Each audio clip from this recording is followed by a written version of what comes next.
What's going on, Motor City Sports Talk? Y'all know we had to get it in with the preview prediction Wednesday. That's when we do them. And we back on the hop once again. Last week we got it together. We got it right. Picked the Lions to beat the Dolphins. Now the Seattle Seahawks are marching into Ford Field, or soaring into Ford Field, to take on the Detroit Lions. Let's get into it. It's your boy CJ Goodfella. Appreciate everybody that's watching the video. If you haven't subscribed, please subscribe. We're going to do more overall current event talk in Detroit coming real soon.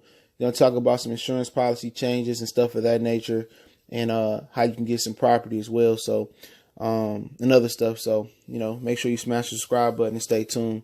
Some changes coming, but we also going to talk about Detroit. Shout out to the Pistons as well last night, getting a big win. Blake dropping 50. Not 50. He dropped 50 last night. So, shout out to Blake Griffin, 50 and 15. And like 6-7 assists, held it down. If you didn't see my reaction video, it's already up, okay? Also, congratulations to Bob Quinn for making a competent move and acquiring Damon Snacks Harris to the Lions to help our run defense and our overall defense give us some attitude. But let's talk about the Seahawks real quick. If you haven't paid attention to the Seahawks, did some light research. I watched them the first couple weeks of the season versus the Broncos, which they came up short, and the Bears both on the road. Just of recent nature and recent history, Seahawks suck on the road, especially when they come east. They're a different type of team. They usually don't wake up to the second half coming east. But most of their victories came at home. They have two technical road victories. I think one versus Oakland, like Mexico City, London, wherever they played them at. And then they have another one versus the Arizona Cardinals, the game where Earl Thomas fractured his leg. And he did the little, flash the middle finger up and stuff of that nature. Other than that, they do have a home loss versus the Rams by 2. They really balled out that game. And Russell Wilson looked real good that game. Finally got Doug Baldwin back, who ain't done much yet. He's still trying to get his feet wet. But they got road losses to the Broncos, to the Bears. I mean, the Bear game, 24-27, that was closer than what I thought it was because Wilson was getting obliterated. But Russell Wilson, it's hard for me to say anything negative about him anymore. He's a really good quarterback. He's no longer defined by the defense. He's no longer defined by Marshawn Lynch. He is one of the top quarterbacks in the league. Given the tools that he got in Seattle, it's amazing that Seattle is 3-3, and I believe we are 3-3 as well. Let's talk about Seattle. They do have some injuries. A couple guys popped up on the injury report. I believe Frank Clark popped on there. KJ Wright is still out. A few other guys are still out. Obviously, Earl Thomas is out. Cam Chancellor is still on the roster. But I think he has a career-threatening neck injury. So that's something to look at as well. But man, I think they're still a pretty good team, man. I think they're really a pretty good team. Receiver is bolstered up. Tyler Lockett has really grabbed the position as being a receiver. Paul Richardson went over to the Redskins, and Tyler Lockett stepped into the second receiver spot. Doug Baldwin resumes his number one receiving spot. So that's something to always look at. Brandon Marshall has slid down the depth chart. Some of their leaders is Russell Wilson in passing. 13 TDs, 4 interceptions. He has, I think he has a 63% completion percentage. 64.2. Chris Carson is the leader in rusher with 78 attempts, 4.4 yards to carry, 352 yards on the ground. Tyler Lockett leads in receiving. Remember, Doug Baldwin been out half the season. Tyler Lockett has caught 23 balls, 15-yard average, 5 TDs. And they got some good players on defense as well. But yeah, man, their run game is like one of the top run games in the league, man. They do it by accumulation. I think Mike Davis, Chris Carson, and one of the guys that everybody wanted for the Lions, Rashad Penny, is on his team as well. He ain't doing so well so far, but everybody don't hit the ground running. But Seahawks, they pose some issues. Got to wrap up Russell Wilson. Got to keep him in the pocket. Don't let him escape the pocket. But the thing about it is, he started to be deadly from the pocket, and he's making some great completions. He's always on point. But if you can rattle him early, you got to continue to rattle him into the second half because, it takes one quarter for him to bring the Seahawks back down by like 10 or 20 points. So you got to keep him flustered. You got to stop the run. and you got to stop him from extending plays outside the pocket. Those are the real key things with Russell Wilson. And defensively, Frank Clark leads them with 5.5 sacks. A monster. They're working on an extension for him. But he popped up on the injury report. Michael Kendricks is still suspended by the NFL for inside trading. He gave all the money back, but I don't know exactly his fate in the judicial system. Earl Thomas is out. Bartavius Mingo, who people wanted the Lions to take, he's there. Trey Flowers there. Bobby Wagner still playing. I think he's playing a little bit injured, but he's still playing well. And yeah, man, so it's a really, really different team from when they came to Ford Field last time, and when you really, really seen them before. Just a lot of new faces, a lot of different new guys, but they still one of the top pass defenders in the league, one of the top defenses in the league. As far as yardage and stuff of that nature.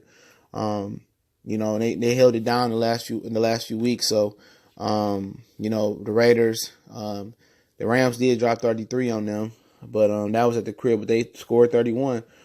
And contained a little bit of Aaron Donald and Sue a little bit. Took advantage of Marcus Peters a lot. Talib was out for the Rams as well, but he getting old anyway. They barely beat the Cardinals on the road. They just a different team. They beat the Cowboys at the crib, 13-24, and then fell to the Broncos by 3 and fell to the Bears by a touchdown. So 3-3. I think they better than their record indicate. It won't be an easy win, but I do know when teams like Seattle come east, it's tough for them. And what the Lions need to do is run the ball. They ain't that stout at defending the run. They kind of bottom of the league at defending the run, I believe. We're not so good. Run the ball, do what they did last week. You got great matchups on the outside. You got Griffin, who's a good corner, who's going into his own, but it's no Richard Sherman. There's no Walter Thurman III. There's no Byron Maxwell. So the Lions got great matchups on the outside, but they continue to need to run the ball and then, get to your backs. Know what Bobby Wagner is at all times, and take advantage of the secondary. You know what I'm saying? The secondary is still 6th in the league, but that can be deceiving. They play after Earl Thomas went down. They did play the Seahawks and the Rams, and the Rams did put up 33 points, and so did and they played the Raiders, and the Raiders ain't did much either. So, it's still deceiving a little bit, but the Lions, they got a good matchup. They can get on the hump. They can get some momentum. Not sure if Damon Snack Harrison is going to play. But it's all about running the ball. It's all about, play action and, dropping back and getting bigger windows because they got to respect the run. Frank Clark is a beast. Everybody know, go blue, U of M. Big game versus Penn State this week, I think, or is it next week or something like that. But, Frank Clark is the beast up front. Sheldon Richardson, Cliff Averill, all those horses gone. KJ Wright is injured. Bruce Irvin is gone. So it's just Bobby Wagner. He ain't been that fresh. He been banged up as well. And the secondary is open season. So the Lions going to have a big advantage being at home, being able to control the pass rush with the snap count and stuff of that nature. And Stafford has been super efficient. He ain't had the big gaudy numbers, but he's been efficient. They let Kerryon Johnson, LeGarrette Blount control the floor of the game. And Stafford just got to drop back and make easy throws. And you see he's comfortable now.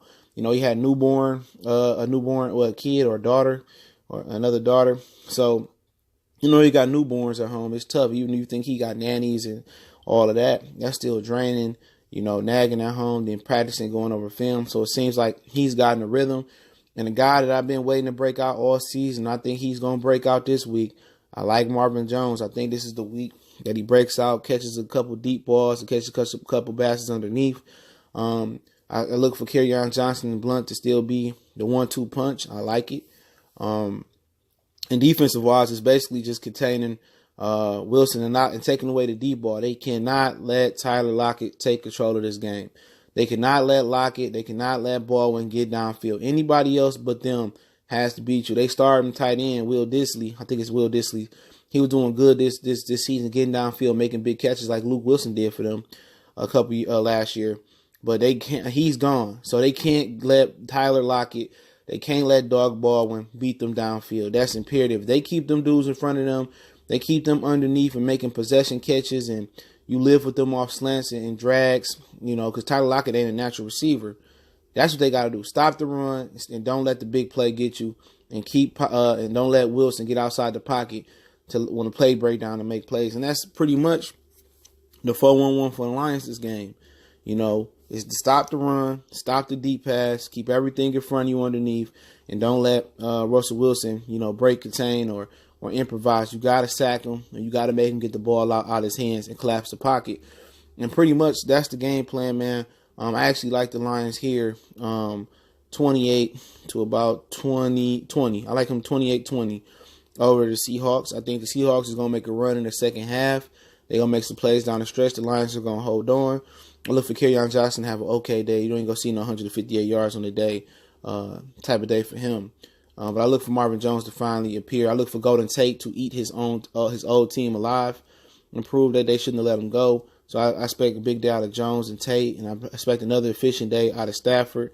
Got to watch out for Frank Clark, though, and Bobby Wagner at all times. But that's what I look for. And I look for the defense to hold it down. Like I said, usually when the Seahawks and those West Coast teams come east and play these 1 o'clock games, those are tough. So I expect for Seattle to make a run in the second half. But I like the Lions 28-20. It's Motor City Sports Talk.